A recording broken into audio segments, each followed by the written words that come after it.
Hello बच्चों, welcome back to the channel Karmashila Yoddha, जहाँ पर चल रही है हमारी series NCERT line by line. हमने ख़त्म किया था अपने लास्ट लेक्चर 10 में मॉर्फोलॉजी इन फ्लावरिंग प्लांट्स का पार्ट 1। अब आज हम करेंगे लेक्चर नंबर 11 और इस चैप्टर का पार्ट 2, जो कि इस चैप्टर का लास्ट पार्ट भी होने वाला है। जो हम टॉपिक्स आज लेक्चर में कंप्लीट करेंगे बच्चों, वो होंगे आपके, हम शुरू करेंगे फ्लावर से, फिर हम फ्रूट देखेंगे, सीड देखेंगे, कुछ सेमी टेक्निकल डिस्क्रिप्शन देखेंगे कि एक फ्लावरिंग प्लांट का हम डिस्क्रिप्शन कैसे करते हैं, और हम पढ़ेंगे फैमिली के बारे में और उनके कुछ इम्पोर्टेंट डिस्क्रिप्शंस के बारे में, जिनमें हम इन सेमी टेक्निकल डिस्क्रिप्शंस का इस्तेमाल भी करेंगे। तो अब हम बिना किसी देरी के शुरू करते हैं अपना लेक्चर। इस लेक्चर को देखने से पहले मैं इंसिस्ट करूंगी कि आप दो चीजें करके आए। पहली ये कि या तो आप पॉडकास्ट देख लें जो हमने इंग्लिश में रिलीज किया है इस चैप्टर के लिए। दूसरी चीज ये कि आप पार्ट 1 जरूर देख के आए, ताकि जब आप पार्ट 1 और पार्ट 2 दोनों कंप्लीट कर लें तो पूरी तरीके से आपका ये चैप्टर आपके एग्जाम के लिए तैयार हो जाए। ठीक है, तो हम शुरू करते हैं फ्लावर से।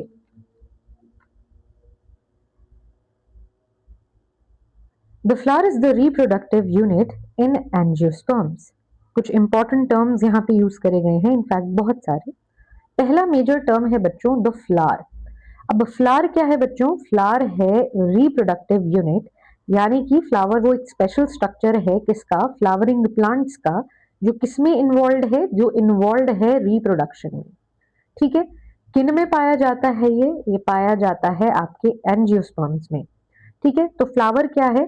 एक स्पेशलाइज स्ट्रक्चर है फ्लावरिंग प्लांट्स में, जो कि इन्वॉल्व है रिप्रोडक्शन में। और रिप्रोडक्टिव जब हम यूनिट कह रहे हैं तो हम क्या कह रहे हैं? ये पार्ट है प्लांट का, जो किसमें मदद कर रहा है? नए प्लांट्स को ग्रो होने में या प्रोड्यूस करने में हमारी मदद करता है। किन में पाया जाता है? ये पाया जाता है एंजियोस्पर्म्स में। हमने पुरानी ही अपने जो चैप्टर है द प्लांट किंगडम, आपने प्लांट किंगडम में हमने देखा था कि एंजियोस्पर्म्स क्या होते हैं बच्चों।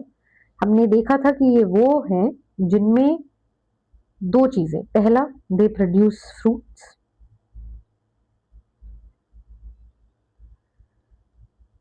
दूसरा जो सीड्स हैं वो एनक्लोज्ड होते हैं। किसमें एनक्लोज्ड होते हैं? With in the fruit. ठीक है, तो फ्लावर्स क्या है? रिप्रोडक्टिव यूनिट है एंजियोस्पर्म्स के। It is meant for sexual reproduction. इसका क्या मतलब है? सेक्सुअल रिप्रोडक्शन वो होता है बच्चों यहाँ पर क्या होते हैं? It involves male and female gametes. हम उस रिप्रोडक्शन की यहाँ पे बात कर रहे हैं। A typical flower has four different kinds of whorls arranged successfully on the swollen end of the stalk or pedicel called thalamus or receptacle। इसका क्या मतलब है? इसका ये मतलब है कि जो एक टिपिकल फ्लावर होता है, एक जो फ्लावर है नॉर्मल फ्लावर है, उनमें 4 डिफरेंट काइंड्स ऑफ वर्ल्स होते हैं, यानी कि सर्कुलर अरेंजमेंट होते हैं ऑर्गन के। आप वर्ल्स को ऑर्गन्स भी कह सकते हो। ठीक है, वर्ल्स का अरेंजमेंट होता है इस तरीके से सक्सेसफुली, मतलब एक डेफिनेट ऑर्डर में। ठीक है, एक डेफिनेट ऑर्डर पे, किसके ऊपर? एक स्वॉलन स्टिक या एक स्वॉलन जो होता है एंड ऑफ स्टॉक कहते हैं, या तो जिसको आप पेडिकल कह रहे हैं, और इनको आप क्या कहते हैं बच्चों? इसको आप कहते हैं थैलेमस या रिसेप्टिकल। ठीक है, तो यहाँ पे क्या बोला जा रहा है? यहाँ पे ये बोला जा रहा है कि एक जो टिपिकल फ्लावर होता है, it has 4 different kinds of whorls. तो 4 सर्कुलर अरेंजमेंट होते हैं किसके? फ्लोरल पार्ट्स के, इस तरीके से कि वो जो है वो एक डेफिनेट ऑर्डर में सक्सेसिवली अरेंज्ड है। ठीक है, किसके ऊपर अरेंज्ड है? द थिकन टिप के ऊपर, जो कि फ्लावर की स्टैक है या स्टॉक है। ठीक है, स्टॉल या पेडिसल या थैलेमस या रिसेप्टिकल,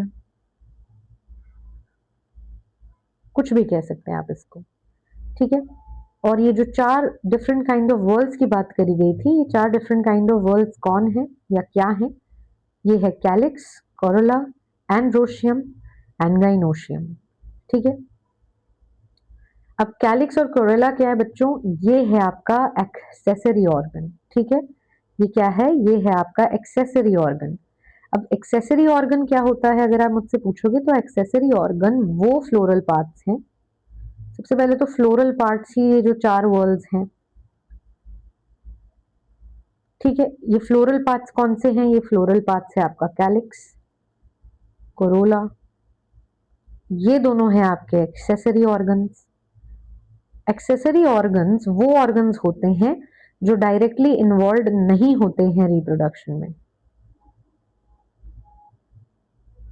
ठीक है, ये डायरेक्टली इन्वॉल्व नहीं है।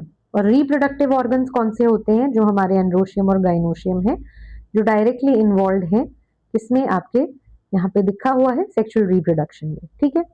In some flowers like lily, the calyx and corolla are not distinct and are termed as perianth। इसका क्या मतलब है? इसका मतलब है कि कुछ फ्लावर्स जैसे कि लिली, लिली इन्होंने एग्जाम्पल लिया है, उसमें जो आपका कैलिक्स और कोरेला होता है वो डिस्टिंक्ट नहीं होता है। ठीक है, और जब वो डिस्टिंक्ट नहीं होता है तब हम उसको क्या कहते हैं बच्चों? तब हम उसको कहते हैं perianth. When a flower has both androecium and gynoecium, it is called bisexual। इसका मतलब एक फ्लावर जिसमें दोनों मेल और फीमेल ऑर्गन्स प्रेजेंट है वो होता है बच्चों bisexual flower। And a flower having either only stamens or only carpels is called unisexual। यानी कि वो फ्लावर जिसमें आइदर मतलब दोनों में से कोई, या तो मेल पार्ट होगा फीमेल पार्ट नहीं होगा, या तो फीमेल पार्ट होगा मेल पार्ट नहीं होगा। ठीक है, तो ये होते हैं, क्या होते हैं बच्चों? ये होते हैं आपके यूनिसेक्सुअल फ्लावर्स। अब आप मुझसे पूछोगे कि स्टेमन क्या होता है यहाँ पे? देखो, जो स्टेमन है आपका वो है आपका male reproductive part of the flower, और जो आपके कार्पल हैं वो है आपके female reproductive part of the flower. ठीक है, अब हम नेक्स्ट देखते हैं। अब देख लेते हैं बच्चों सिमेट्री। ठीक है, इन symmetry the flower may be actinomorphic radial symmetry और zygomorphic bilateral symmetry। 3 main words हैं यहाँ पे जो यूज हुए हैं, एक है सिमेट्री, एक है एक्टिनोमॉर्फिक और एक है जाइगोमॉर्फिक। और ये होते क्या हैं? सिमेट्री मतलब बच्चों आप यहाँ पे लिख सकते हैं कि सिमेट्री क्या होता है। सिमेट्री है आपका arrangement of flower part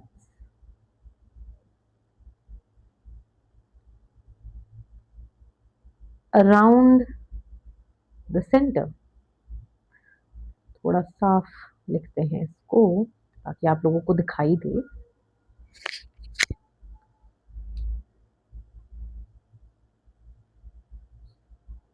arrangement of flower parts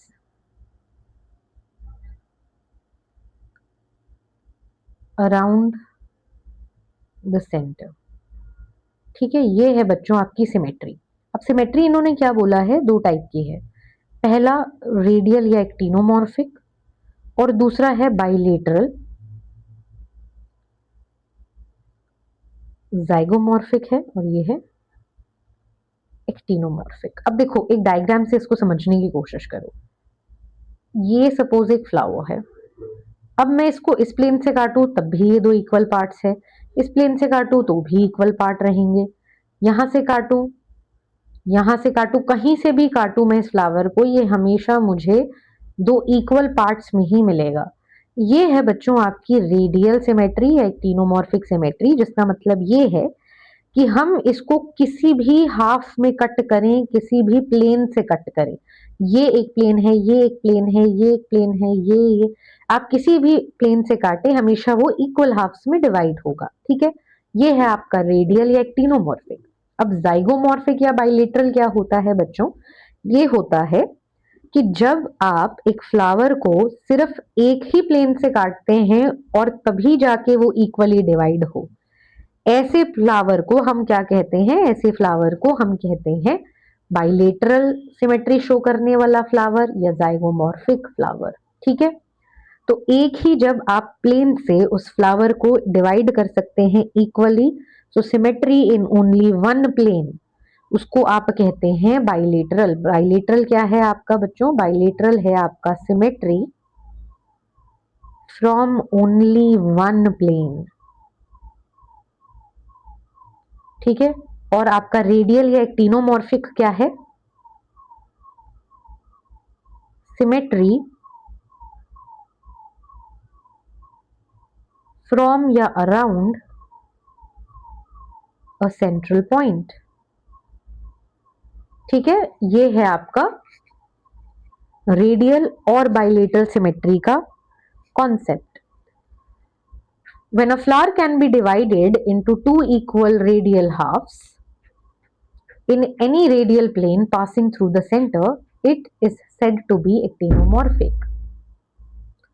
यानी कि जब एक फ्लावर को आप डिवाइड करते हैं इनटू टू इक्वल हाफ्स किसी भी रेडियल प्लेन से, in any radial plane passing through the centre, ऐसा प्लेन जो सेंटर से पास होता हो, ये क्या करेगा? ये डिवाइड कर देगा उसको दो इक्वल हाफ में, और यही है बच्चों आपका एक्टिनोमॉर्फिक। एग्जाम्पल है आपका मस्टर्ड, दतूरा, चिली। ठीक है, when it can be divided into two similar halves only in one particular vertical angle, जब आप सिर्फ पर्टिकुलर एक सिंगल वर्टिकल एंगल से उसको दो इक्वल हाफ्स में डिवाइड कर पाएंगे, तब हम उसको क्या कहेंगे? तब हम उसको कहेंगे जाइगोमॉर्फिक।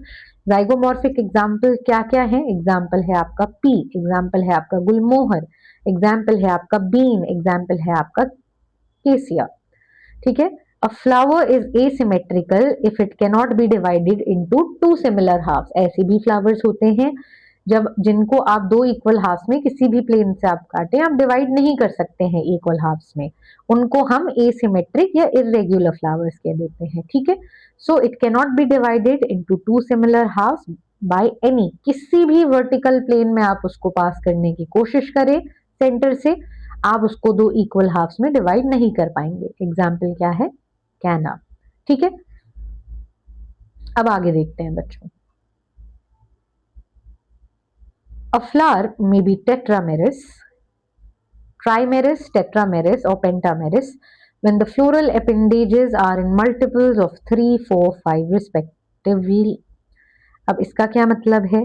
इसका मतलब ये है बच्चों कि जब जो आपके फ्लावर हैं उनके जो अपेंडेजेस हैं, जब वो 3 के मल्टीपल में होते हैं, तो आप उनको क्या कहते हो बच्चों? तो आप उनको कहते हो ट्राइमेरिस फ्लावर्स। क्या कहते हो आप उनको? आप कहते हो ट्राइमेरिस फ्लावर्स। ठीक है, जब यही 4 के मल्टीपल्स में होते हैं तब आप उनको कहते हो टेट्रामेरिस फ्लावर्स, और जब यही 5 के मल्टीपल में होते हैं तो आप उनको क्या कहते हो? आप उनको कहते हो pentamerous flowers। ठीक है, flowers with bracket reduced leaf found at the base of the pedicle are called bractee and without bracts are called ebractee।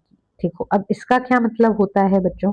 इसका बहुत सिंपल मतलब है। देखो, फ्लोरल, पहले तो फ्लोरल अपेंडेजेस क्या होते हैं? फ्लोरल अपेंडेजेस यानी कि सेपल्स, पेटल्स, स्टेमेन, कार्पल। ठीक है, ये तो है आपके फ्लोरल अपेंडेजेस। तो आप ये समझ लेना कि जब मैं कह रही हूँ कि फ्लोरल अपेंडेजेस मल्टीपल 3 का होगा, तो इसका मतलब क्या होगा? जो सेपल, पेटल, स्टेमन और कार्पल हैं, ये 3 के मल्टीपल में होंगे। ठीक है, ये मैं कह रही हूँ, ये मेरा मतलब है जब मैं कहती हूँ शब्द फ्लोरल अपेंडेजेस, क्या मतलब है? Sepal, petal, stamen, carpel. ठीक है, तो ये तो हो गया आपका ट्राइमेरिस।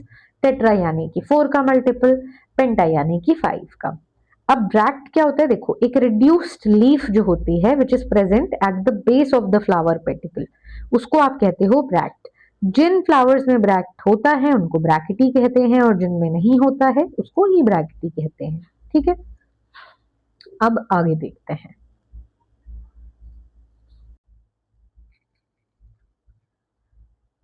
Based on the position of calyx, corolla and rhoecium in respect to ovary on the thalamus, the flowers are described as hypogynous, perigynous and epigynous. ठीक है, क्या मतलब है? फ्लावर्स को हम किन में क्लासिफाई करते हैं? हाइपोगाइमस, पेरीगाइमस और एपिगाइमस में।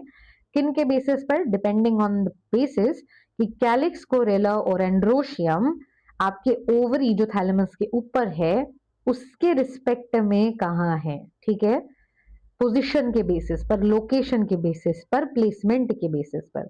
ओवरी क्या होता है? ओवरी आपको पता है, ओवरी क्या है? आपका जो स्वॉलन पार्ट होता है गाइनोशियम का, जिनमें ओव्यूल्स होते हैं, वो है आपका ओवरी। तो ओवरी क्या होता है बच्चों? ओवरी होता है आपका स्वॉलन पार्ट,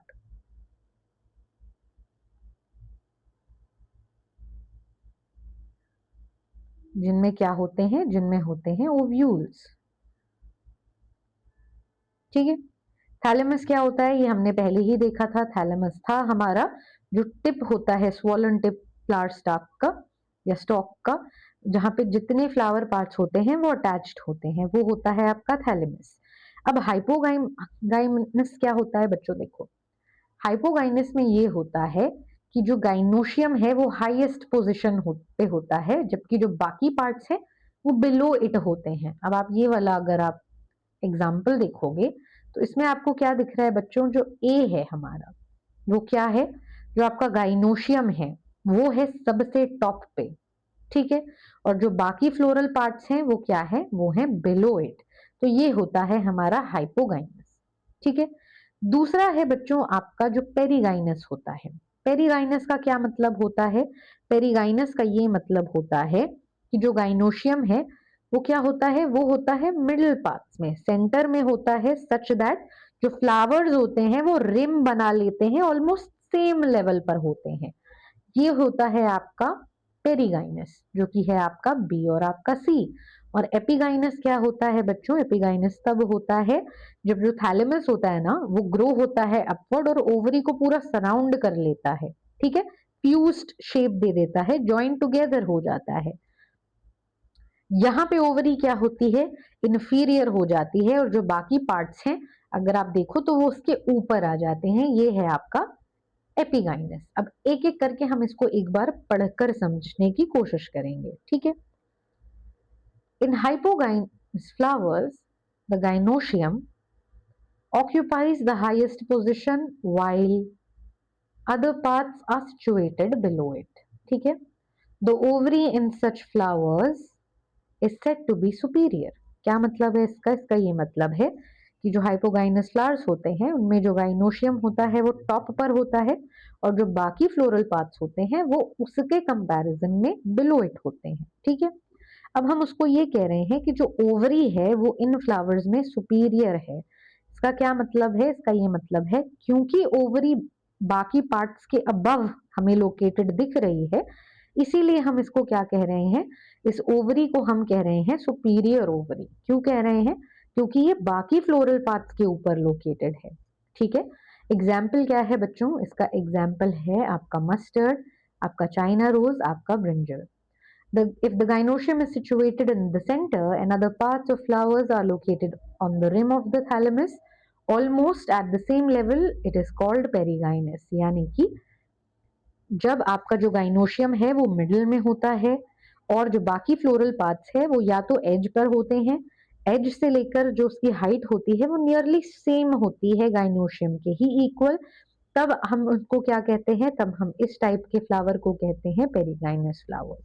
ठीक है, तो जो ओवरी होती है वो या तो सिर्फ पार्टली अबव होती है या पार्टली बिलो होती है बाकी पार्ट्स के। ऐसा भी नहीं कि बहुत सुपीरियर होगी और बहुत इंफीरियर होगी, ऑलमोस्ट सेम लेवल पर, तब हम उसको कहते हैं बच्चों पेरिगाइनस। और ऐसी ओवरी होती है हाफ इनफीरियर। क्या होती है? Half inferior. ठीक है, एग्जाम्पल क्या है बच्चों जिनमें ये पाया जाता है? प्लम, रोज और पीच। फिर आता है हमारा थर्ड टाइप जो कि है एपिगाइनस फ्लावर, जिसमें क्या होता है? The margin of the thalamus grows upward enclosing the ovary completely and getting fused with it. The other parts of the flower arise above the ovary, hence the ovary is said to be inferior, as in flowers of guava and cucumber and the ray florets of sunflower। यहाँ पे क्या हो रहा है बच्चों? यहाँ पे ये हो रहा है कि एपिगाइनस फ्लावर में क्या होता है?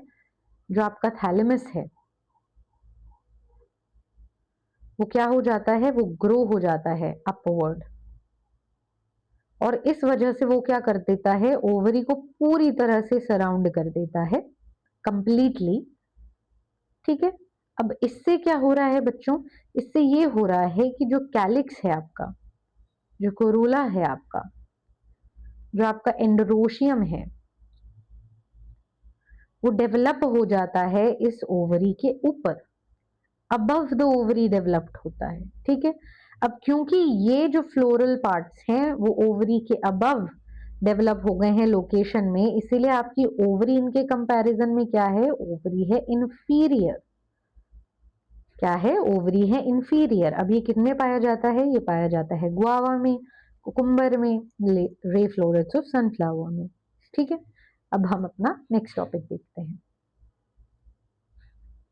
नेक्स्ट है बच्चों आपका पार्ट्स ऑफ फ्लावर्स। ठीक है, तो क्या है, हम एक एक करके देख लेते हैं। Each part of flower has 4 व्हर्ल्स, ये हमने पहले ही समझ लिया है। कैलिक्स, कोरेला, एंड्रोशियम एंड गाइनोशियम। कैलिक्स क्या होता है, आउटर मोस्ट वर्ल होता है। इनके मेंबर्स को आप क्या कहते हैं, सेपल भी कहते हैं। ठीक है, नॉर्मल फ्लावर में 4 सर्कुलर लेयर्स होती हैं, कैलिक्स, कोरेला, एंड्रोशियम, गाइनोशियम। ठीक है, जो कैलिक्स होता है वो आउटर मोस्ट फ्लोरल लेयर है। इसके जो इंडिविजुअल पार्ट्स हैं, इनके जो इंडिविजुअल मेंबर्स हैं, उनको हम कहते हैं सेपल्स।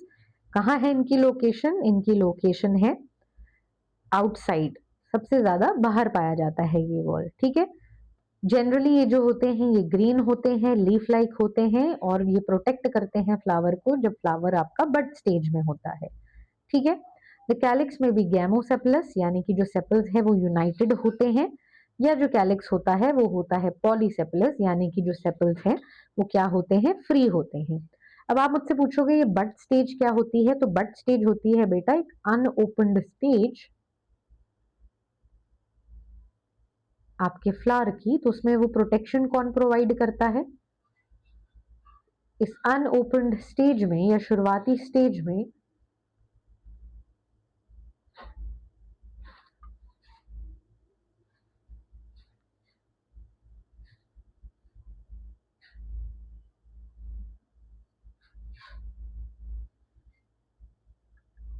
जो प्रोटेक्शन है वो प्रोवाइड कर रहा है आपका सेपल। ठीक है, अब गैमो मतलब यूनाइटेड, पॉली मतलब मेनी या फ्री। ठीक है, तो यहाँ पे सेपल्स क्या होते हैं, यहाँ होते हैं सेपल्स फ्री पॉलीसेपलस में, और गैमोसेपलस में यूनाइटेड होते हैं। ठीक है, आई होप कोई डाउट नहीं होगा यहाँ तक। तो जो कोरोला होता है वो हमें पता है कि उसके इंडिविजुअल पार्ट्स को क्या कहते हैं, पेटल कहते हैं। पेटल क्या होते हैं, यूजुअली ब्राइट होते हैं। क्योंकि वो ब्राइट होते हैं इसीलिए वो इंसेक्ट को अपनी तरफ पॉलिनेशन के लिए आकर्षित करते हैं। कैलिक्स की ही तरह कोरोला भी क्या होता है, गैमोपेटलस होता है, यानी कि पेटल्स यूनाइटेड होंगे, या पॉलीसेपलस होता है, यानी कि जो पेटल्स हैं वो होंगे फ्री। ठीक है, the shape and colour of Corolla very greatly in plants, बहुत सारे शेप्स के होते हैं, बहुत सारे कलर्स के होते हैं। ठीक है, ट्यूबुलर हो सकते हैं, बेल शेप्ड हो सकते हैं, फनल शेप्ड हो सकते हैं, व्हील शेप्ड हो सकते हैं, तो बहुत सारे टाइप्स के ये होते हैं petals. The mode of arrangement of sepals and flowers in floral bud with respect to other members in the same whorl is known as estivation। क्या मतलब है इस लाइन का, इस लाइन का ये मतलब है कि जिस तरीके से सेपल्स और पेटल्स अरेंज्ड होते हैं एक पैटर्न में एक फ्लावर बड के अंदर, उस अरेंजमेंट को हम कहते हैं with respect to other members, उस अरेंजमेंट को आप कहते हैं एस्टिवेशन। एस्टिवेशन कितने टाइप की होती है, एस्टिवेशन होती है वेलवेट, एस्टिवेशन होती है ट्विस्टेड, एस्टिवेशन होती है इम्ब्रिकेट, एस्टिवेशन होती है वेक्सिलरी। ठीक है, अब हम एक एक कर कर देखेंगे कि इन शब्दों का मतलब क्या है। देखो, जब sepals, when sepals and petals in a whorl touch one another at margin, अगर आप देखो तो यहाँ पे ये मार्जिन को एक टच कर रहे हैं ये सेपल्स और पेटल्स, इस फॉर्मेट को, इस फॉर्म को बच्चों हम कहते हैं वेलवेट टाइप ऑफ एस्टिवेशन। ठीक है, ओनली एजेस पे ये मीट कर रहे हैं, सिर्फ बाउंड्री पे ये मीट कर रहे हैं। अगर आप ध्यान से देखो यहाँ पर, अगर आप ध्यान से देखो तो कोई ओवरलैपिंग नहीं हो रही है यहाँ पे। ठीक है, सिर्फ एजेस पे मिल रहे हैं, कोई ओवरलैपिंग नहीं है। इस टाइप को हम कहते हैं एस्टिवेशन को velvet aestivation without overlapping, Calotropis में ये देखा जाता है, ये है आपका velvet. If one margin of the appendage overlaps that of the next one and so on, जैसे कि चाइना रोज में होता है, लेडी फिंगर में होता है, कॉटन में होता है, तो इसको हम कहते हैं ट्विस्टेड। तो ट्विस्टेड में क्या हो रहा है बच्चों, जो पेटल है ना वो अगले पेटल को ओवरलैप कर रहा है, ठीक है, ये इसको ओवरलैप कर रहा है, फिर ये इसको ओवरलैप कर रहा है, यहाँ इसको ओवरलैप कर रहा है, तो ये क्या हो रहा है, ये ओवरलैप जो हो रहा है, each petal is overlapping the next petal और एक रेगुलर मैनर में। तो ये क्या है बच्चों, ये है आपका ट्विस्टेड एस्टिवेशन, ठीक है। If the margin of sepals or petals overlap one another but not in any particular direction, as in cassia and gulmohar, the aestivation is called imbricate. अगर ये जो पैटर्न है ये कोई स्पेसिफिक पैटर्न या direction नहीं फॉलो करता है, कोई फिक्स्ड ऑर्डर नहीं फॉलो कर रहा है, तो यही ओवरलैपिंग पैटर्न को हम कहते हैं इम्ब्रिकेट पैटर्न, ठीक है। क्या कहते हैं हम इसको कहते हैं imbricate pattern. In pea and bean flowers, there are 5 petals. The largest one overlaps the 2 lateral petals, which in turn overlap the smallest interior petal, जिसको नील कहते हैं या कील कहते हैं। This type of aestivation is known as vexillary or papilionaceous aestivation, ठीक है। अब यहाँ पे क्या है, हमने 3 देख लिए, ट्विस्टेड देख लिया, इम्ब्रिकेट देख लिया, लास्ट है बच्चों आपका वेक्सिलरी। वेक्सिलरी में हमारे पास 3 टाइप के क्या हैं, टोटल हैं आपके 5 पेटल्स, जिसमें से जो लार्जेस्ट होता है और स्टैंडर्ड पेटल होता है, ये है आपका स्टैंडर्ड पेटल, ठीक है। ये जो है बच्चों, ये क्या है, ये है आपका जो लेटरल पेटल है, जिसको आप क्या कहते हो, विंग्स, और ये है आपका कील, जो कि है आपका स्मॉलेस्ट पेटल, ठीक है। अब देखो ओवरलैपिंग कैसे है, ओवरलैपिंग इस तरीके से है कि जो आपके जो लार्जेस्ट पेटल है वो 2 छोटों को ओवरलैप करता है और वो सबसे छोटों को ओवरलैप करता है, तो इस टाइप की जो एस्टिवेशन है उसको आप कहते हो वेक्सिलरी एस्टिवेशन। नेक्स्ट है बच्चों आपका एंड्रोशियम। एंड्रोशियम क्या होता है, androecium is composed of stamens, each stamen which represent the male reproductive organ consists of a stalk or filament and an anther। तो एंड्रोशियम किसको कंपोज करता है, स्टेमन से बना हुआ होता है, ठीक है। ईच जो स्टेमन होता है या मेल पार्ट होता है उसमें क्या क्या प्रेजेंट है, उसमें प्रेजेंट है आपकी जो स्टेमन है उसमें प्रेजेंट है एक फिलामेंट और प्रेजेंट है आपका एंथर, ठीक है। फिलामेंट क्या होता है बच्चों, देखो फिलामेंट होता है एक स्लेंडर स्टॉक, और एंथर तो आपको पता है कि क्या होता है, एंथर होता है आप इसका टर्मिनल पार्ट, यानी कि ऊपर का जो एपिकल होता है पार्ट, जो क्या प्रोड्यूस करता है, जो प्रोड्यूस करता है पॉलन, ठीक है। Each anther is usually bilobed, यानी कि ज्यादातर ये बाइलोब्ड होते हैं, यानी कि 2 लोब होते हैं, and each lobe has 2 chambers, her lobe में 2 चेम्बर्स होते हैं, जिनको आप क्या कहते हैं, इन चेम्बर्स को, इनको आप कहते हैं pollen sacs. The pollen grains are produced in the pollen sacs, in pollen sac में, इन चेम्बर्स में क्या होता है, इन चेम्बर्स में होते हैं आपके pollen grains produce. A sterile स्टेमन is called staminode. Sterile स्टेमन का क्या मतलब होता है, स्टेराइल यानी कि नॉन फंक्शनल जो स्टेमन है, जो केपेबल नहीं है रिप्रोडक्शन के, उस स्टेमन को आप कहते हो staminode. Stamens of flowers may be united with other members such as petals or among themselves. When stamens are attached to the petals, they are epipetalous, जैसे कि ब्रिंजल में होते हैं, या epiphyllous when attached to the perianth, as in the flowers of lily। देखो जब स्टेमन अगर United हैं बाकी मेंबर्स से, तो अगर यूनाइटेड है वो पेटल्स से, तो आप उनको एपिपेटलिस कहते हो, ठीक है। तो stamens when attached to petals they are called epipetalous, example है बच्चों ब्रिंजल। और जब स्टेमन्स अटैच होते हैं पेरियांथ से, तो दे आर कॉल्ड एपिफाइलस, जिसका एग्जाम्पल है आपका lily. The stamens in the flower में आइदर रिमेन फ्री जिनको अगर वो फ्री रहते हैं स्टेमन तो वो है पॉलीएंडरस, और they may be united in varying degrees. तो जो स्टेमन है, ठीक है, जब वो अगर एक ग्रुप में अटैच हो या एक ग्रुप में यूनाइटेड हो तब वो होते हैं मोनोडल फिस, जैसे कि चाइना रोज में, ठीक है। और when stamens form two groups, जब वो दो ग्रुप बनाए या दो बंडल बनाए तो वो है डायडल्फिस, जैसे कि पी में। और अगर दो से ज्यादा बनाए तो वो है पॉलीएडल्फिस, जो कि होता है सिट्रस में, ठीक है। तो यहाँ पे क्या हो रहा है देखो, स्टेमन्स में B free from each other यानी कि पॉलीएंड्रस, या वो यूनाइटेड होते हैं, ठीक है।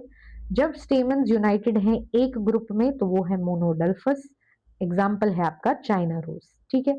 जब स्टेमन्स दो ग्रुप्स में यूनाइटेड हैं तो हम उनको कहते हैं डायडल्फिस, एग्जाम्पल है आपका पी। और जब यही स्टेमन आपके दो से ज्यादा ग्रुप्स बनाए यूनाइटेड होने के बाद तो इनको आप कहते हो पॉलीएडल्फिस, जिसका एग्जाम्पल है बच्चों आपका citrus. They may B a variation in a length of the flowers within length of the filament within a flower as in salvia and mustard। कुछ फ्लावर्स में जो स्टेमन के जो फिलामेंट होते हैं उनके लेंथ अलग अलग होते हैं, सैल्विया में कुछ होगा, मस्टर्ड में कुछ होगा, ठीक है। अगला टॉपिक देखते हैं। अगला टॉपिक है बच्चों आपका गाइनोशियम, इंपॉर्टेंट टॉपिक है, इसको हम थोड़ा ध्यान से पढ़ेंगे, ठीक है।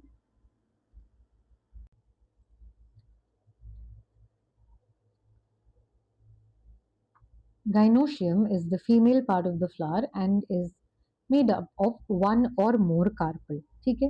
तो हमें क्या पता चल रहा है, हमें ये पता चल रहा है बच्चों कि जो गाइनोशियम है वो है फीमेल रिप्रोडक्टिव ऑर्गन, और इसमें एक या उससे ज्यादा कार्पल हो सकते हैं, ठीक है। कार्पल क्या होता है, एक यूनिट होता है गाइनोशियम का, ठीक है।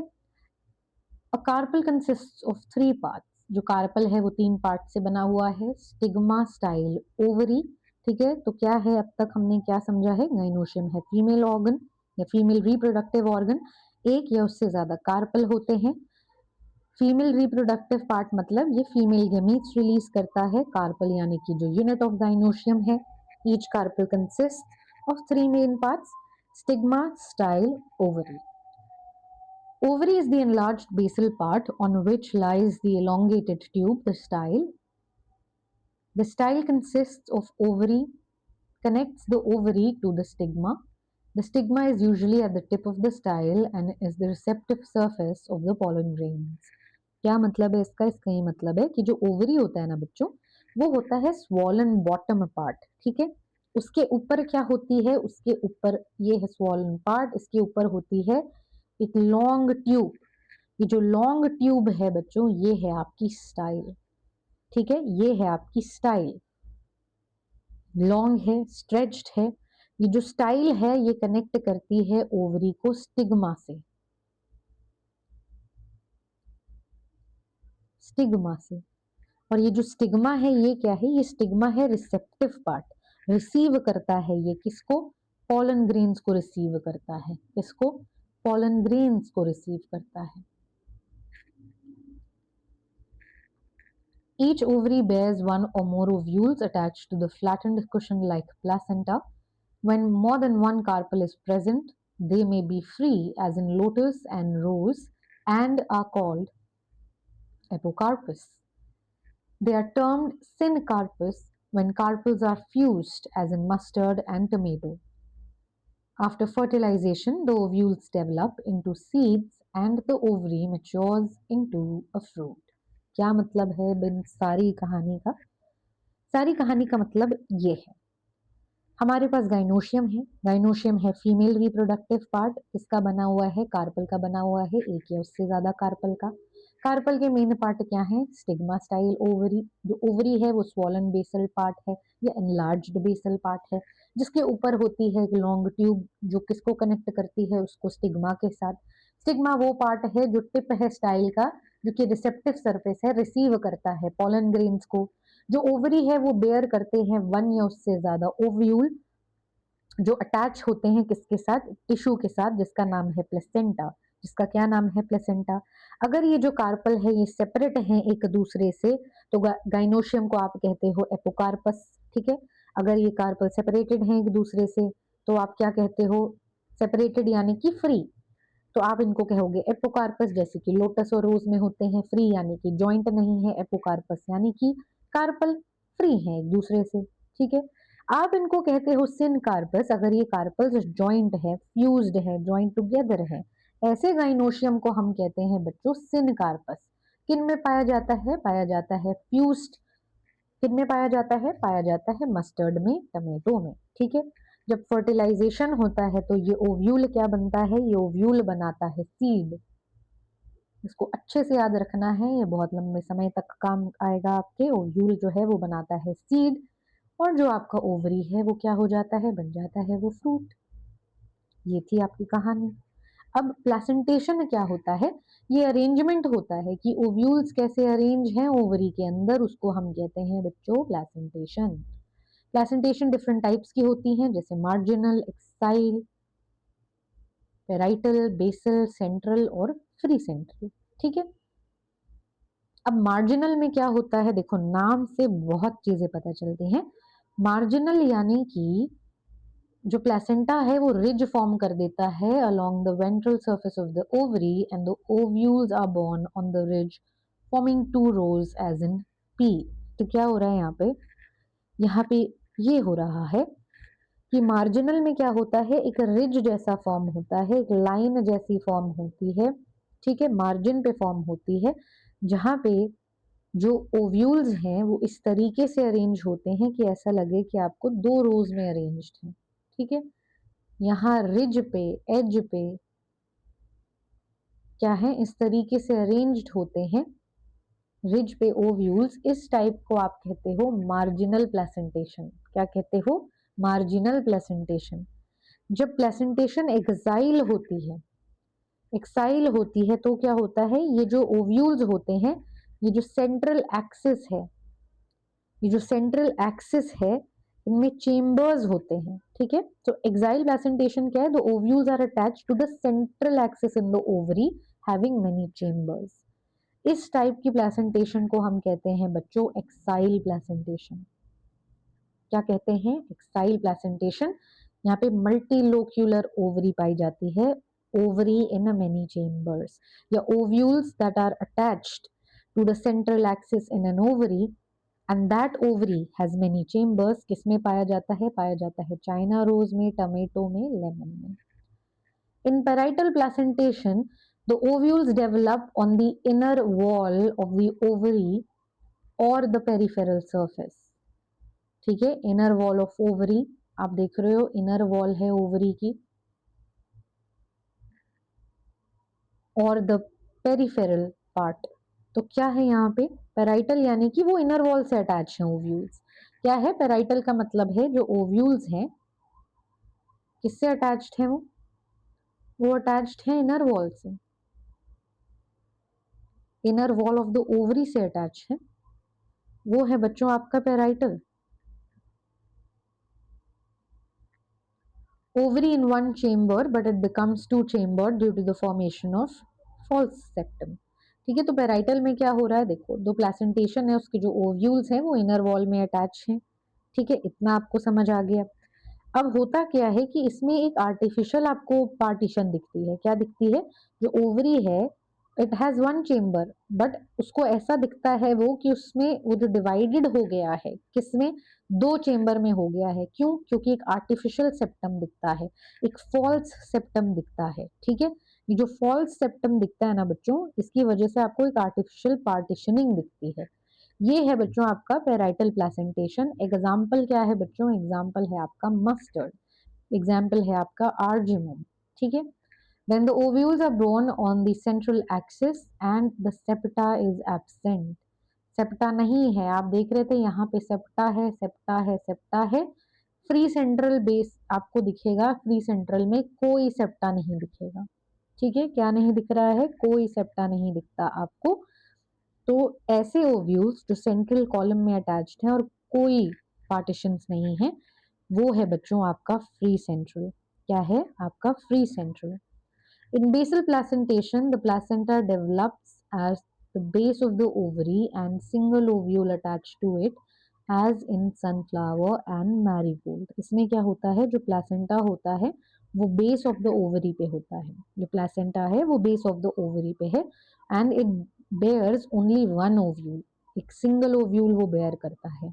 इस टाइप की प्लेसेंटेशन को आप कहते हो बेसल प्लेसेंटेशन, जो पाई जाती है सनफ्लावर में, जो पाई जाती है मैरीगोल्ड में। ठीक है, ये थी आपकी पूरी कहानी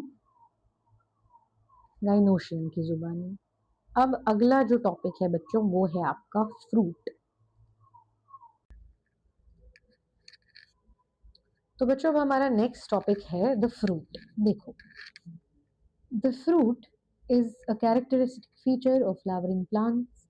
तो हम ये तो समझते हैं कि जो फ्रूट है वो क्या है, एक आइडेंटिफाइंग फीचर है, कैरेक्टरिस्टिक फीचर है किसका, फ्लावरिंग प्लांट्स का। ठीक है, इट इज अ मैच्योर और ripened ovary developed after fertilisation, यानी कि फ्रूट क्या है, डेवलप होता है, फुली डेवलप्ड ओवरी जो फॉर्म्ड होती है किसके बाद, आफ्टर फर्टिलाइजेशन, वो क्या है, वो है हमारा फ्रूट। ठीक है, if the fruit is formed without fertilization of the ovary, it is called parthenocarpic fruit, यानी कि अगर जो फ्रूट है, ठीक है, वो बिना फर्टिलाइजेशन के फॉर्म है तो वो क्या है, वो है parthenocarpic fruit. Generally the fruit consist of a wall और पेरिकार्प एंड सीड्स। एक जो फ्रूट है उसके पार्ट्स क्या क्या है बच्चों, एक है पेरिकार्प जो कि होती है वॉल, एंड सीड्स। ठीक है, जो इसकी पेरिकार्प होती है यानी कि जो वॉल होती है वो या तो ड्राई होगी या तो होगी फ्लैशी। जब ये पेरिकार्प थिक है, when the pericarp is thick and fleshy, तो ये क्या है, डिफरेंशिएटेड होती है तीन पार्ट्स में। क्या है, आउटर लेयर होती है इसकी एपिकार्प, मिडल लेयर होती है इसकी मीजोकार्प, और इनर लेयर होती है बच्चों इसकी कौन सी, इनर लेयर होती है इसकी एंडोकार्प। ठीक है, कब, जब ये होती है फ्लैशी या थिक। मैंगो और कोकोनट में क्या होता है, जो फ्रूट होता है उसको हम कहते हैं ड्रूप। क्या कहते हैं हम इसको, कहते हैं हम इसको ड्रूप। ठीक है, जो ड्रूप्स होते हैं वो क्या होते हैं, ड्रूप्स डेवलप होते हैं एक सिंगल कार्पल से, एंड उनमें सिर्फ एक सीड होता है, आप इसको याद कर लीजिएगा। They are developed from monocarpellary यानी कि सिंगल कार्पल सुपीरियर ओवरी, यानी कि जो ओवरी की पोजीशन है इन रिस्पेक्ट टू अदर्स वो ऊपर है, एंड आर वन सीडेड। ठीक है, तो ड्रूप्स किससे डेवलप होते हैं, एक सिंगल कार्पल से डेवलप होते हैं, सुपीरियर ओवरी होता है, और क्या मिलता है हमें इसमें, हमें होता है इनमें एक सिंगल वन सीड। ठीक है, मोनोकार्पिलरी यानी कि हैविंग वन कार्पल।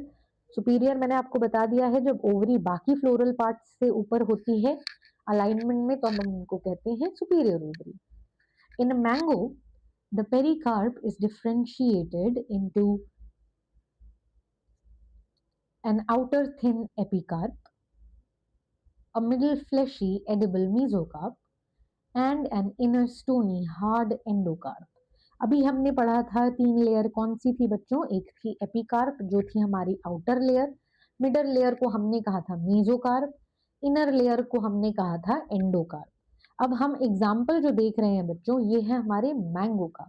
मैंगो में क्या है, जो थिन आउटर लेयर है वो थिन है, जो मिडल लेयर है वो फ्लैशी है, और जो इनर लेयर है वो क्या है, हार्ड स्टोनी है। ठीक है, in coconut which is also a drupe, यानी कि जो कोकोनट है वो भी ड्रूप है, उसमें जो मीजोकार्प है वो होती है फाइबरस। क्या होती है, वो होती है फाइबरस। अब नेक्स्ट टॉपिक जो बच्चों है हमारा वो है आपका सीड। सीड क्या है, देखो, the ovules after fertilisation develop into seeds. तो सीड क्या है, जब ओव्यूल्स हैं फर्टिलाइजेशन के बाद क्या बनाते हैं बच्चों, वो सीड्स। ठीक है, फर्टिलाइजेशन हुआ, ओव्यूल्स किन में बदले, सीड्स में बदले। ठीक है, अब जो सीड है वो किससे बना हुआ है, सीड में होता है सीड कोट और होता है एम्ब्रियो। तो जो आउटर कवरिंग है बच्चों, सीड की एक कवरिंग है, ठीक है, जिसको आपने क्या कहा है, सीड कोट, और क्या है, जो एक यंग डेवलपिंग प्लांट है इनसाइड द सीड जिसको हम कहते हैं एम्ब्रियो। ये दो पार्ट्स हैं। जो एम्ब्रियो है वो मेड अप है ऑफ रेडिकल, जो कि क्या है, एक एम्ब्रियोनल एक्सिस होता है, एज इन वीट। वीट में होता है एक, और दो कोटिलिडन एज इन किस में होता है, ग्राम एंड पी में। तो अब तक क्या हमने समझा है इसमें, देखिए, फर्टिलाइजेशन हुआ, ओव्यूल बदले सीड में। ठीक है, अब फर्टिलाइजेशन क्या है, फ्यूजन होता है मेल एंड फीमेल गेमीट्स का, एक सीड है वो क्या कंसिस्ट करती है, वो कंसिस्ट करती है एक आउटर कवरिंग जिसको आपने कहा सीड कोट, एंड होता है एक प्लांट अंदर जो डेवलपिंग प्लांट है इनसाइड द सीड जो ग्रो हो रहा है, ठीक है। एक जो एम्ब्रियो है उसमें क्या होता है, उसमें होता है एक रेडिकल, उसमें होता है एक एम्ब्रियोनल एक्सिस, और उसमें होता है कॉटिलिडन। क्या होता है, कॉटिलिडन। रेडिकल क्या है, रेडिकल एम्ब्रियो का वो पार्ट है, हमने पार्ट 1 में ही कवर किया था इसको सबसे स्टार्टिंग में, आप फिर से जाके देख सकते हैं, मैं लिंक भी ऊपर लगा दूंगी, आप उस पर क्लिक करके भी पार्ट 1 देख सकते हैं। तो रेडिकल वो पार्ट होता है एम्ब्रियो का बच्चों जिससे क्या डेवलप होता है, रेडिकल वो पार्ट है जिससे डेवलप होता है रूट। एम्ब्रियोनल एक्सिस होती है सेंट्रल एक्सिस जो एम्ब्रियो की होती है, और जो कॉटिलिडन्स है वो क्या है बच्चों, वो करते हैं स्टोरेज ऑफ फूड। ठीक है, अब हमें पता है अगर एक कॉटिलिडन है जैसे कि वीट और मेज में तो वो क्या है, मोनोकॉट। ठीक है, अगर दो कॉटिलिडन्स हैं जैसे कि ग्राम और पी में तो वो क्या है, डाइकॉट। अब डाइकोटिलिडनस सीड्स का हम स्ट्रक्चर पढ़ेंगे। देखो, outermost covering of a seed is called seed coat. The seed coat has two layers. जो सीड कोट होता है बच्चों उसमें दो लेयर होता है, एक होता है टेस्टा जो आउटर लेयर है और इनर लेयर होती है टेगमेंट। ठीक है, the hilum is the scar on the seed coat through which the developing seeds were attached to the fruits.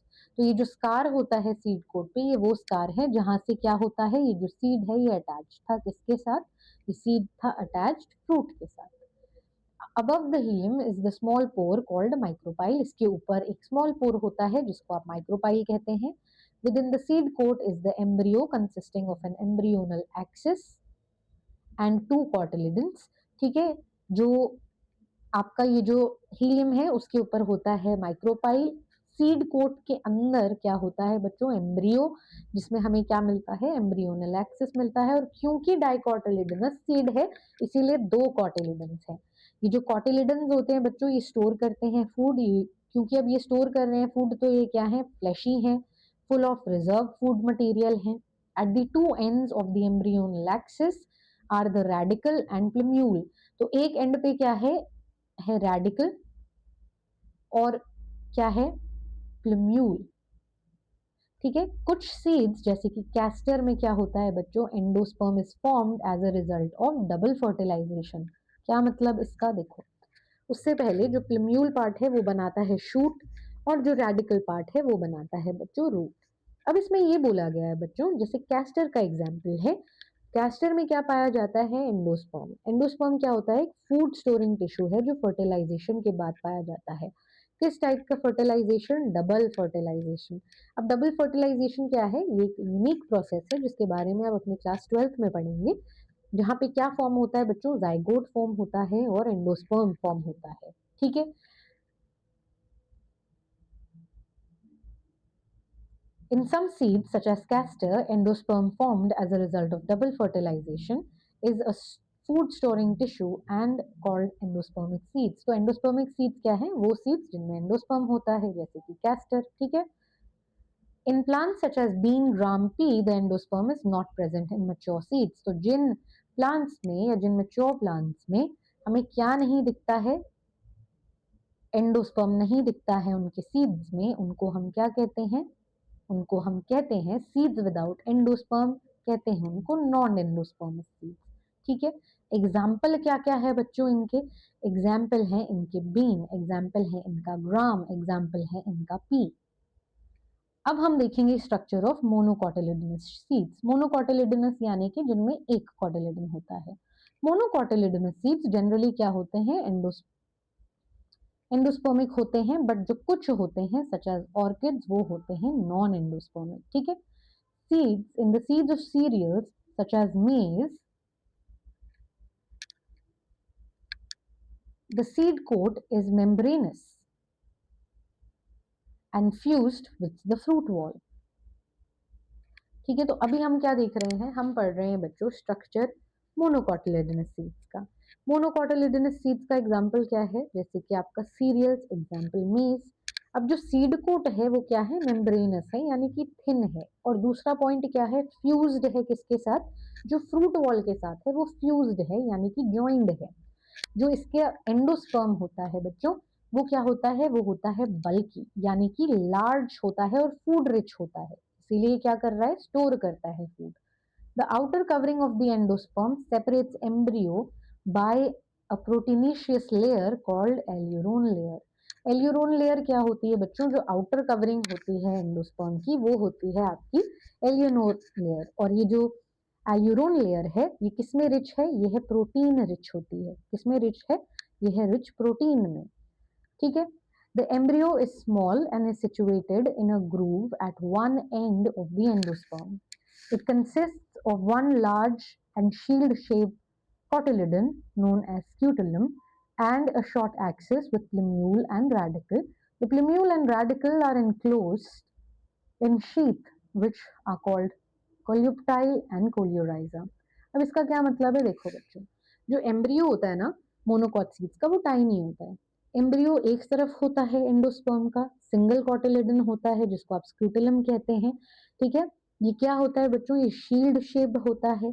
जो एक्सिस है उसमें होता है प्लम्यूल, आपको मैंने बताया है, जो शूट बेयर करता है आगे चल के उसमें विकसित होता है।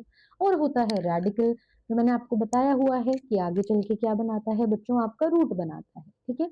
जो प्लम्यूल है वो एनक्लोज्ड है, वो प्रोटेक्टेड है। कौन प्रोटेक्ट कर रहा है उसको, उसको प्रोटेक्ट कर रहा है कोल्यूप्टाइल। और जो रेडिकल है वो एनक्लोज्ड है किसके थ्रू, कोलियोराइजा। तो उसको कौन प्रोटेक्ट कर रहा है, कोलियोराइजा को। तो जब आपसे कोई पूछेगा कि कोल्यूप्टाइल क्या है तो आप बोलेंगे प्रोटेक्टिव शीथ ऑफ म्यूल। और जब आपसे कोई पूछेगा कि कोलियोराइजा क्या है तो आप क्या बोलेंगे, प्रोटेक्टिव शील्ड ऑफ रेडिकल। ठीक है। इतना आई होप आपको समझ आ गया है। अब हम पढ़ रहे हैं अपने लास्ट दो टॉपिक्स, जो कि है आपका semi technical description of a technical flower plant. ये छोटा सा टॉपिक है, बहुत ही छोटा है। पहले ये बहुत बड़ा हुआ करता था बट अब इसका मेजर पार्ट आपकी एनसीईआरटी से हटा दिया गया है। ठीक है, आइए जल्दी से इसको देखते हैं। Various morphological features are used to describe a flowering plant. बहुत सारे फीचर्स यूज करते हैं हम। एक्सटर्नल कैरेक्टरिस्टिक फीचर, क्योंकि हम मॉर्फोलॉजी पढ़ रहे हैं जब हम एक फ्लावर को डिस्क्राइब करते हैं। The description has to be brief, जो डिस्क्रिप्शन है वो ब्रीफ होना चाहिए, शॉर्ट होना चाहिए, क्लियर होना चाहिए, साइंटिफिक लैंग्वेज में होना चाहिए और एक प्रॉपर सीक्वेंस में होना चाहिए। ठीक है। The plant is described beginning with its habitat. जब डिस्क्रिप्शन शुरू होता है तो सबसे पहले आता है बच्चों उसका हैबिटेट या उसका हैबिट। क्या मतलब इसका, इसका ये मतलब है कि प्लांट जो है वो या तो श्रब है या तो हर्ब है या तो ट्री है, ये है उसकी हैबिट। ठीक है। अब वेजिटेटिव जो कैरेक्टर्स क्या होते हैं बच्चों, वेजिटेटिव कैरेक्टर्स होते हैं हमारे नॉन रिप्रोडक्टिव कैरेक्टर्स, जैसे कि रूट, स्टेम, लीव्स। और फिर आते हैं आपके फ्लोरल कैरेक्टर्स जैसे कि इनफ्लोरेसेंस ऑफ फ्लावर पार्ट्स। ठीक है। After describing various parts of plant, a floral diagram and a floral formula are present. जब हम ये सारे पार्ट्स को डिस्क्राइब कर देते हैं तो अंत में हमें क्या मिलता है, हमें मिलता है एक फ्लोरल डायग्राम। ये रहा ये फ्लोरल डायग्राम और ये है इसका फ्लोरल पार्ट। ठीक है। आफ्टर डिस्क्राइबिंग, ये हमने देख लिया, वेरियस पार्ट्स को जब हम डिस्क्राइब करते हैं तो हमें फ्लोरल डायग्राम मिलता है और फ्लोरल फॉर्मूला मिलता है। अब जो फॉर्मूला है उसके वेरियस सिंबल्स आपको दिए गए हैं। तो जब एक फ्लोरल फॉर्मूला में हम बी आर लिखते हैं तो इसका मतलब है क्या है, ब्रैकेटी। ठीक है, यानी कि फ्लावर में ब्रैकेट्स हैं। जब हम लिखते हैं के तो हम सिंबल किसका है, वो सिंबल है वो कैलिक्स का। जब हम सी लिखते हैं तो वो सिंबल है बच्चों कोरोला का। जब हम पी लिखते हैं तो वो सिंबल है पेरियांथ का। जब हम ए लिखते हैं तो वो सिंबल किसका है, वो सिंबल है आपका एंड्रोशियम का। जब हम जी लिखते हैं तो वो सिंबल है गाइनोशियम का। जब हम जी के नीचे लाइन बनाते हैं या अंडरलाइन करते हैं तो वो सिंबल है सुपीरियर ओवरी का। हमने देखा था कि सुपीरियर ओवरी मतलब प्लेसमेंट क्या है, ओवरी के जो बाकी फ्लोरल पार्ट्स हैं उनके कंपैरिजन में वो ऊपर होती है। ठीक है। जब हम जी के ऊपर ओवर लाइन करते हैं तो उसका मतलब है कि क्या है, ओवरी, ओवरी है इंफीरियर। जब हम ऐसा सिंबल बनाते हैं तो इसका क्या मतलब होता है, इसका मतलब होता है मेल फ्लावर। जब हम ऐसा बनाते हैं तो मतलब होता है फीमेल फ्लावर। जब हम ये सिंबल बनाते हैं तो इसका मतलब मेल फीमेल दोनों है, यानी कि बाइसेक्सुअल फ्लावर। ठीक है। जब हम ऐसा सिंबल बना रहे हैं यानी कि प्लेन, आप किसी भी प्लेन से इसको काटे जो प्लेन सेंटर से जा रहा है, वो है आपका एक्टिनोमॉर्फिक या रेडियल सिमेट्री। ठीक है। जब हम ऐसा सिंबल बनाते हैं यानी कि क्या दिखा रहा है, ये जाइगोमॉर्फिक नेचर दिखा रहा है, यानी कि बाइलेटरल सिमेट्री दिखा रहा है। ठीक है। Fusion is indicated by closing, enclosing the figure within the bracket and addition by a line drawn above the symbols. ठीक है। तो जब जॉइंट फ्लोरल पार्ट्स होते हैं तो उनको आप ब्रैकेट करके दिखाते हैं। ठीक है। और जब जो एडिशन होता है, जब अटैचमेंट होते हैं डिफरेंट वर्ड्स के, तो वो हम लाइन के थ्रू दिखाते हैं। ठीक है। A floral diagram provides information about the number of parts of flowers. तो ये parts of flower बताता है, उनका अरेंजमेंट बताता है, उनका रिलेशन बताता है with respect to each other. ठीक है। उनका क्या रिलेशन है, किस तरीके से वो अरेंज है, पोजिशंस क्या है, ये सब बताता है। The position of mother axis with respect to the flower is represented by a dot on the top of floral diagram. जो डॉट जो शो करता है ना बच्चों, वो शो करता है कि मेन प्लांट कहाँ लोकेटेड है। ठीक है। और उसी के सर्कुलर क्या होते हैं, उसी के सर्कुलर में होते हैं आपके जितने भी फ्लोरल पार्ट्स हैं। Floral parts such as calyx, corolla, androecium, gynoecium are drawn in successive whorls. Calyx सबसे बाहर आता है, आउटर मोस्ट, एंड गाइनोशियम होता है सबसे सेंटर में। Floral formula also shows cohesion and addition within parts of the worlds and between the worlds. ठीक है। जो फ्लोरल फॉर्मूला है वो क्या दिखा रहा है, वो फ्यूजन भी दिखा रहा है, विद इन द वर्ल्ड दिखा रहा है फ्यूजन, और क्या दिखा रहा है, विद इन भी दिखाता है एंड बिटवीन भी दिखाता है। ठीक है। The floral diagram and floral flower जो आपको यहाँ दिख रहा है बच्चों, ये है आपके मस्टर्ड प्लांट का, जो कि किस फैमिली से आती है, ब्रासिकेसी से। किस फैमिली से आती है बच्चों, ब्रासिकेसी से, और इसका एग्जाम्पल आपको इन्होंने यहाँ पर दिया हुआ है। ठीक है। अब हमारी जो बुक में जो हमें फैमिली दी है जिसको हमें पढ़ना है, वो है आपका सोलेनेसी। सोलेनेसी बहुत बड़ी फैमिली है, इसको आप पोटैटो फैमिली भी कहते हैं, यानी कि पोटैटो तो इसका पार्ट जरूर होगा। ये आपको ट्रॉपिक्स में दिखती है, सब ट्रॉपिक्स में दिखती है, टेम्परेट एरियाज में भी दिखती है। ठीक है। तो कहाँ कहाँ दिखती है, देखो, ट्रॉपिक्स यानी कि हॉट एरियाज में, सब ट्रॉपिक यानी कि जो मॉडरेट एरियाज हैं, टेम्परेट यानी कि जो कूल एरियाज हैं, वहां पे भी ये आपको दिखती हैं। ठीक है। The plants are mostly herbs, shrubs and rarely small trees. तो क्या होते हैं, most of the plants are herbs and shrubs, और कुछ ऐसे होते हैं जो कि ट्रीज हैं। ठीक है। जो स्टेम है इसकी हर्बेशियस है बच्चों, यानी कि सॉफ्ट है, ग्रीन है। एरियल होती है, रेक्ट होती है, सिलेंड्रिकल, ब्रांच्ड, सॉलिड एंड होलो, हेरी एंड ग्लेबरस होती है। एक मतलब क्या है इसका, या तो हेयर होंगे उस पे, या तो वो स्मूथ होगी। ठीक है। तो या तो हेयरी होगी या तो ग्लेबरस होगी, यानी कि स्मूथ होगी। ठीक है। या तो फिल्ड होगी या तो हॉलो। अंडरग्राउंड स्टेम होती है, जैसे कि किसमें पाई जाती है, पोटैटो में। पोटैटो को क्या कहते हैं हम, आपने first chapter the living world में पढ़ा है, सोलेनम ट्यूबरोसम। ठीक है। लीफ कैसे होती है बच्चों, लीफ होती है ऑल्टरनेटिवली अरेंज्ड। हमने देखा था कि ऑल्टरनेटिवली अरेंज्ड क्या होती है लीफ, सिंपल लीफ होती है, रेयरली पिनेटली कंपाउंड होंगी ये। ठीक है। क्या होंगी, रेयरली पिनेटली कंपाउंड होंगी। एक्सटिप्यूलेट होती हैं। ठीक है। एक्सटिप्यूलेट मतलब जो लीफ है उनमें स्टिप्यूल्स नहीं होते हैं। और क्या मिलता है बच्चों, और मिलता है आपको वेनेशन कैसी होती है, रेटिकुलेट होती है। ठीक है। इनफ्लोरेसेंस कैसी है, सोलिटरी है, एक्सिलरी है। सोलिटरी यानी कि सिंगल, एक्सिलरी यानी कि जो लीफ के जो एक्सिल्स होते हैं वो किस में अरेंज्ड है बच्चों, वो है साइमोज अरेंजमेंट दिखाते हैं, जैसे कि सोलेनम में दिखाते हैं। ठीक है। जो फ्लावर है बच्चों वो क्या है, आपका जो फ्लावर है वो है बाइसेक्सुअल और एक्टिनोमॉर्फिक, मतलब मेल एंड फीमेल फ्लावर्स दोनों, और एक्टिनोमॉर्फिक यानी कि रेडियल सिमेट्री दिखाता है। जो कैलिक्स है वो क्या है बच्चों, कैलिक्स यानी कि जो सेपल्स हैं कितने होते हैं, वो होते हैं 5। ठीक है। फ्यूज्ड होते हैं यानी कि यूनाइटेड है वो, यूनाइटेड यानी कि क्या मतलब, फ्यूज्ड है। ठीक है। परसिस्टेंट है, और क्या शो करते हैं, वो शो करते हैं वेलवेट एस्टिवेशन। वेलवेट में हमने देखा था कि सिर्फ एजेस से टच हो रहा था, ओवरलैप नहीं कर रहे थे। ठीक है। ओवरलैप नहीं कर रहे थे। जो कोरोला है बच्चों, यानी कि पेटल्स भी हैं 5, यूनाइटेड हैं यानी कि फ्यूज्ड हैं, अगेन वेलवेट एस्टिवेशन दिखाते हैं। जो एंड्रोशियम है उसमें स्टेमन्स 5 हैं, और क्या है, एपिपेटलस है। क्या है, एपिपेटलस है, यानी कि किससे अटैच्ड है बच्चों, पेटल्स से अटैच्ड है। जो गाइनोशियम है वो है बाई कार्पेलरी, क्या है बच्चों, यानी कि दो कार्पल्स फ्यूज्ड हैं। क्यों क्यों फ्यूज्ड हैं, क्योंकि क्या है, सिन कार्पस, ओवरी है सुपीरियर। बाई बाइलोक्यूलर है। बाइलोक्यूलर का क्या मतलब होता है बच्चों, दो चेम्बर्स होती हैं। क्या मतलब है इसका, कि दो चेम्बर्स हैं। जो प्लेसेंटा है वो है स्वॉलन, मेनी ओव्यूल्स है, और एक्साइल प्लेसेंटेशन इसमें हमें दिख रही है। क्या दिख रही है, इसमें हमें दिख रही है एक्साइल प्लेसेंटेशन। जो फ्रूट्स है बच्चों वो हैं बेरी या कैप्सूल, ठीक है, तो ये फ्लैशी भी हो सकते हैं, ड्राई भी हो सकते हैं। जो सीड्स हैं वो है मेनी, और है एंडोस्पर्मिस। हमने देखा था एंडोस्पर्मिस सीड्स वो होते हैं जिनमें क्या होता है, एंडोस्पर्म फाइंड आउट किया जाता है डबल फर्टिलाइजेशन के बाद। ये है बच्चों इसका फ्लोरल फॉर्मूला। अब आप देखो, एक्टिनोमॉर्फिक आपने देखा, उसका हमने सिंबल देखा, बाइसेक्सुअल का आपने सिंबल देखा।